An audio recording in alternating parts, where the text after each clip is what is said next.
This is the Retirement Mentality Channel. This is a place where I want to change your mentality about retirement, about how you think about money, how you think about investing, real estate, all sorts of things need to be changed if you, especially, well, today's topic is one we talk about a lot here. We're going to talk about the FIRE movement, but today I'm going to talk about 4 big problems that you're going to encounter at the end of the road, at the end of your path to retiring early.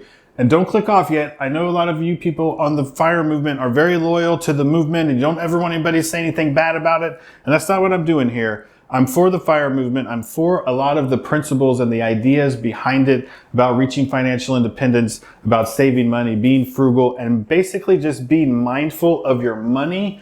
But whether you watch this video or you don't watch this video, there's 4 problems you're going to find when you get to the magic goal of early retirement. Whether you watch this video or not, you might as well watch the video and be prepared for these problems because they're coming. I guarantee it. You know, I see a lot of people in their 20s and their 30s giving FIRE movement advice and telling people how to reach FIRE and how to retire early. But you know what they don't have? They don't have this right here. You know what this is? This is gray in my beard. And you know what it comes from? It comes from experience. It comes from making mistakes. It comes from going broke once already. And, you know, I had a goal of reaching $1 million by the time I was 30, and I reached it by the time I was 30 or 31 years old, but I was broke at 34, 35 years old because I did it wrong. There's a lot of ways you can screw this up. You could, you know, I didn't save $1 million. I wanted to be worth $1 million. I wanted to have $1 million worth of assets that was my goal, and I reached it. I was 1.2 million. I had $1.2 million worth of assets. The problem is they were only worth about $800,000. They were worth about $800,000. And then in 2008, when the market tanked, they were only worth $700,000. So I couldn't sell them. I couldn't afford to keep paying for them. My business wasn't making any money and I lost them all. The bank took everything from me. The same thing can happen if you want to save up and stick $1 million in an index fund and try to live on the 4% rule for the rest of your life. You know, you could be retired, living the good life, and go skiing in the Alps and in the French Alps, and boom, snap your back and get a $300,000 back surgery. There's 30% of your $1 million right there from a ski trip.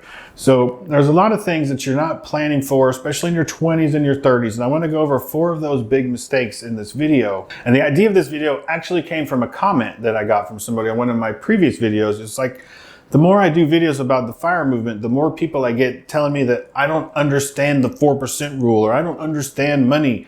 I do understand it. I've already reached financial independence, but I'm still working because my idea is you want financial independence so you can find recreational employment.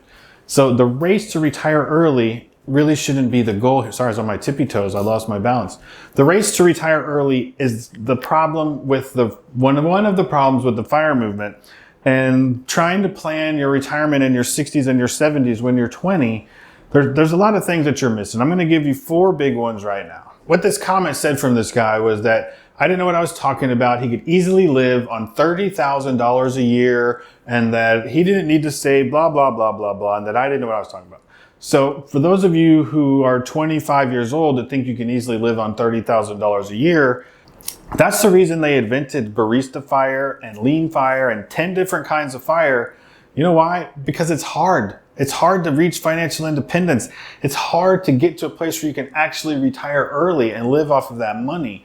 So they keep making it easier by calling it lean FIRE and barista FIRE and almost FIRE. I'm fixing to FIRE. I'm going to FIRE next week. I could FIRE in 10 years. They're going to have 50 different kinds of FIRE in the next 5 years to keep trying to make it so everybody can get in there. Maybe everybody can't get in there. And if you want to get in there, don't just try to do it as fast. Don't try to just stop working. What's the minimum I can do to stop working? That's the real problem. So anyway, I'm going to give you 4 things that you need to put in your head if you're working towards early retirement. And the first one is simply the fact that the way you want to live in your 20s and 30s is not the way you want to live in your 50s and 60s and 70s and 80s. You know, if you can live on $30,000 and live in a van down by the river and eat ramen noodles, that's great when you're 25 years old. I'm 48 years old. I don't want to live in a van. I don't want to eat ramen noodles. I always kind of thought maybe I'd move to a Caribbean island. I didn't really put it in the budget, I now live on a Caribbean island, which is great, but I live on one of the most expensive Caribbean islands that there are. So it's a lot more expensive to live this nice lifestyle, and it's one of the most beautiful places on the planet you can live, but you pay for that. And so when I was 20 years old, I never thought I'd be living here.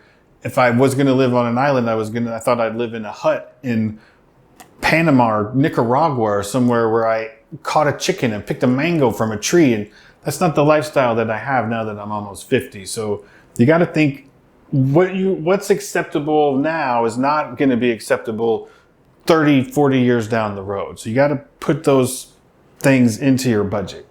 Okay, the second one that most people don't think about is the fact that you're replacing being at work all day at an activity that gives you income to not being at work all day, to have the opportunity to spend money on activities to fill your day. You got to fill your day with something.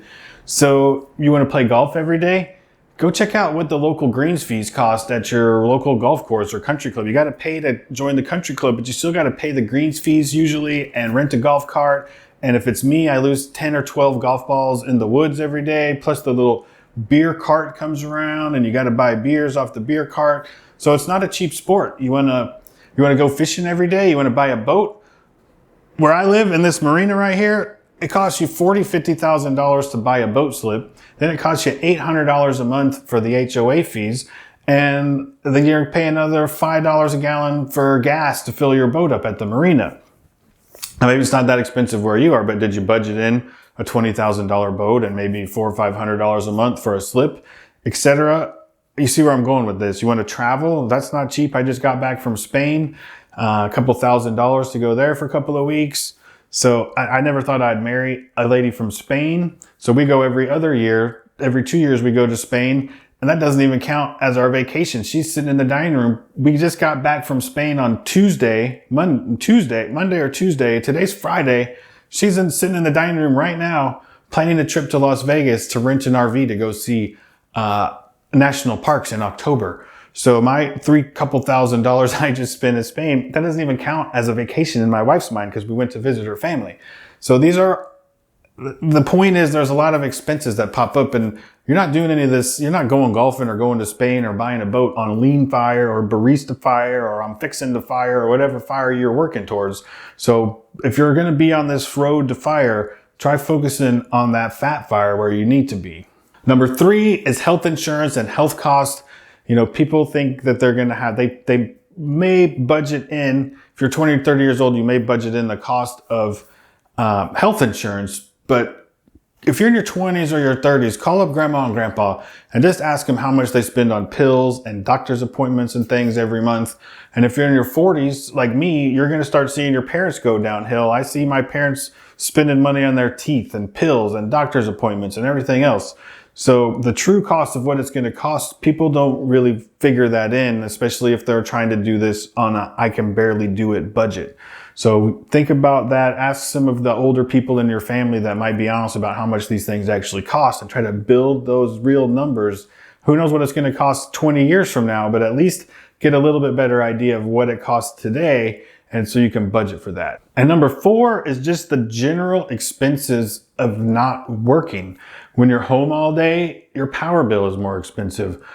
When you're home all day, you just go, man, I can't make another PB&J today. Honey, come on, let's go out for lunch today. And you're hanging out with people that also don't work because you're going to be hanging out with people that are similar to you. And they're going to call up and they're going to say, hey, let's go to dinner tonight. And so you're going to eat out more. You're going to have nicer dinners. You're going to have more expensive lunches. You're going to, again, you're just filling your day with all these extra activities that you weren't doing when you were working. And not to mention that when you're a little bit older, like I said, in my 20s, I could eat ramen noodles every day. And in my late 40s, I don't want to do that. I want a little bit nicer things. I don't want to drive a shitbox Toyota Corolla with dents in the door. I want to drive the Cadillac. You want to get a little bit nicer things when you get a little bit older in life. So the point that I want to make is strive for I got to get a wider shot. Strive for the financial independence and then try to find the recreational employment, because just trying to get out of the rat race as fast as you can and try to survive on as little as possible is the wrong goal. Like, the goal is the financial independence. Get there as fast as possible, but then keep earning so that you can live a decent life in your retirement or your recreational employment or whatever it is that you want to do. But just put a little bit more thought into it, and don't try to just figure out what the minimum is to do, and don't try to figure out how the fastest way to get to retirement is, because that's the wrong way to approach it. So I hope this gave you something to think about.